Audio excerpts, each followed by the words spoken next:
Kislev got some small but impactful buffs in the 3.1 update, namely mass buffs to Griffin Legion, which we see here, and additional models on armored Kossars and the requisite HP to make them a better frontline unit. Today, we're going to see Koops put them to the test against Tzeentch with a build featuring both, including the new Regiment of Renown armored Kossar here. These lads, the Watchmen of the Night armored Kossars. Of course, they've got this ability here, Rabble Rouse, which will give immune to psychology in an AoE. It's a pretty decent size AoE. It's not massive, but definitely will help locally. They've also got Frenzy and also pick up Frostbite, as well as having a weapon variation. They are dedicated melee only with much higher weapon strength and a +5 bonus versus infantry. So they can kind of act as a damage dealer unit for Kislev. They seem very decent.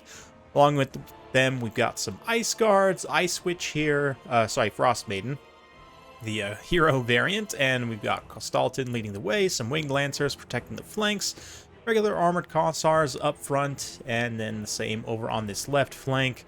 Minus Kostaltin, of course. Although Ulrika was a very nice addition, Kislev was struggling to sort of get over the hump to be a properly good faction, in my opinion, with enough versatility. They could definitely do some things and were fairly solid in certain circumstances, but I feel like the buffs will just make them a little bit more reliable in most situations, where you can kind of take some different units and really get the best out of them. We're going to see the armored Kossars open up here initially with this Tzeentchian player trading some blues. Now we've got some blue horrors of Tzeentch here, including the new ROR, also the chromatic aberrations. You can see how much more ammunition they've got than the regular, even just by looking at the bars here as they shoot. But yeah, significantly more ammunition on them, which is quite nice. More blue horrors, we've got some halberds as well, some knights of Tzeentch, so we're going to get things underway already. I mean, they already have, but some little hit and run attacks here. The Winged Lancers will definitely get beaten down by the Tzeentch Knights, there's no question. But the Winged Lancers should be able to do a little bit better, and even if the Winged Lancers, the Griffin Legion, even if the Winged Lancers, again, take some damage and are able to pull away from this, they are still distracting the Chaos Knights, preventing them from charging the armored Kossars, which might do potentially even more harm to this army. But although the armored Kossars are cheaper, obviously, we'll see. Right now, Kostaltin's just kind of supporting this cav blob here. We see the Tempest Bombardment, probably one of the best spells for Kislev. That Hailstorm's relatively cost-effective. It is going to do some friendly fire on those Winged Lancers, but that Tor's Battle Hymn juicing up the armored Kossars up to, wow, 81 melee attack briefly right there. It must have been some compounding effects, definitely. Yeah, I forget Kostaltin's little passives as well. I don't take Kostaltin often enough, honestly. Seems like he might be decent in some situations, but we're going to see a nice gate there. Infernal Gateway opens up from Village, who's fighting here in the center, just regenerating his barrier constantly. He's going to be a tough opponent to take out in the late game for sure. But let's just kind of generally take a broad look here at the battlefield. These armored Kossars here, it's interesting to see them just kind of be used to frostbite down these Tzeentch Knights. I mean, Kislev certainly has quite a few sources of frostbite, but it never hurts to take an extra one, and despite their more anti-infantry focus, I mean, it's only a +5 bonus versus infantry, and it's just really high overall weapon strength. 40 base weapon damage is high enough that, I mean, even on good armor roll mitigations, you're getting between 60 to 100% of that mitigated, so a little bit tough, but it helps having that extra bit, right? If you get like a 60% roll, get some extra damage through. So yeah, Tzeentch Knights, though, 120 armor is pretty serious. These armored Kossars acting as a nice hammer as the Winged Kossars anvil the Blue Horse from the other side, but then also getting the same in reverse. But the Griffin Legion are following up, and the Winged Lancers also. See now the Watchmen get on some halberds. They're able to trade decently. Still, 55 melee attack obviously is a lot. And, I mean, armor definitely helps against that non-AP damage. But will it be enough? We'll see. These Tzeentch Knights are going to come back in. A little bit of blobbing here by the Kislev Cavalry. But the Winged Lancers, honestly, would probably do best kind of traveling as a cohesive unit. Be able to support each other, right?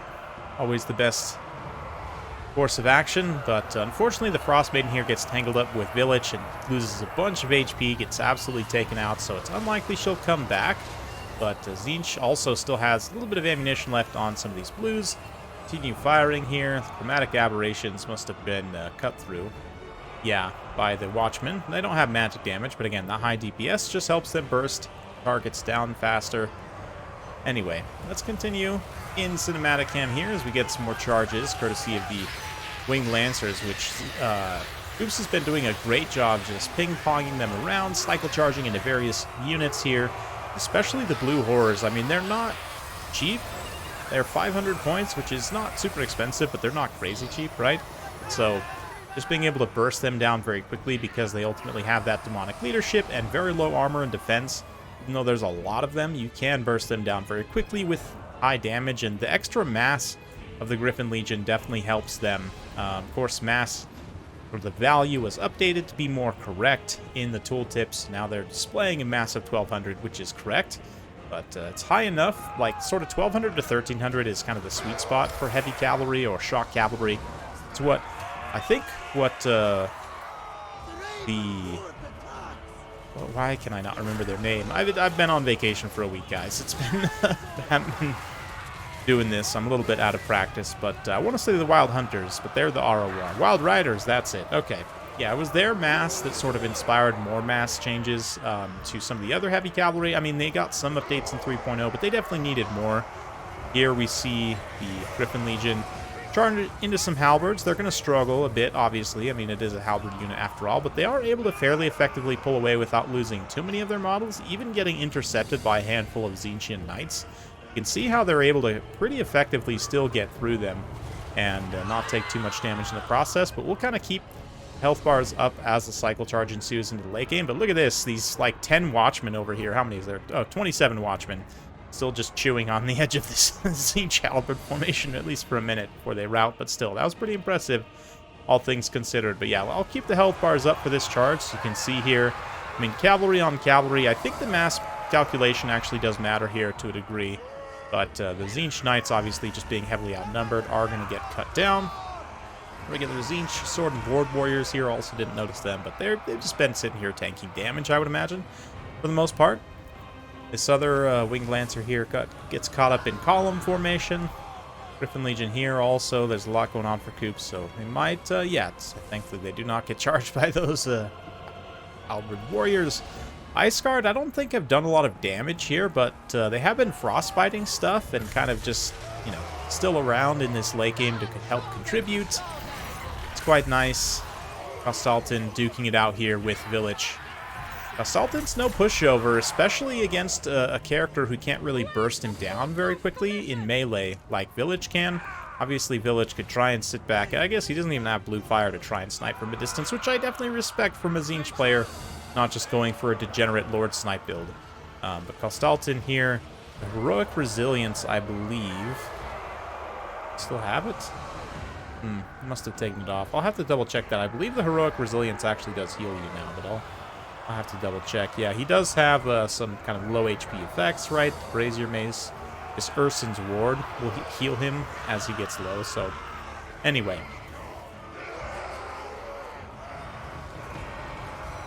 Yes.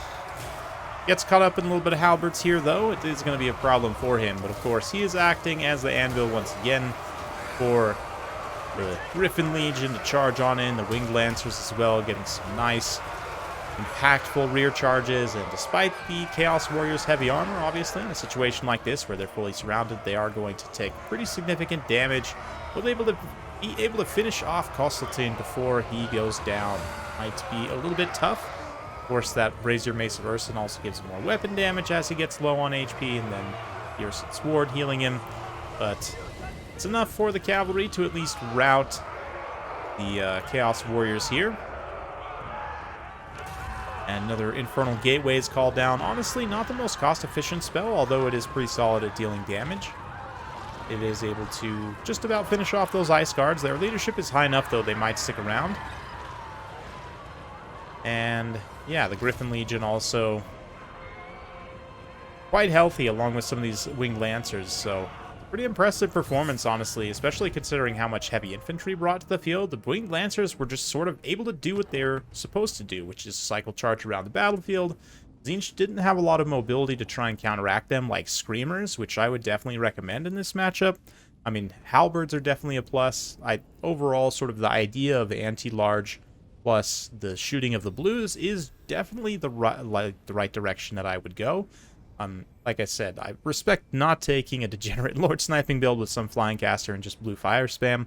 But it's definitely interesting. I might swap one, thinking about the cost, I'm not sure how I would maybe work one or two. So maybe I'd cut one of these knights and take a couple of screamers in their place just to have some extra mobility support. I think generally this build is a little bit lacking in mobility on the whole, and it definitely suffered as a result. I mean, there's, 6 cavalry units here for Coops versus just 3 for Rocket Roost, so it's a tough situation to be in. But yeah, for the ROR performances here, the Watchman of the Night did very well. And I don't remember exactly their cost. I'll have to go check that real quick. But just in general, the armored Kossars seem to perform quite well.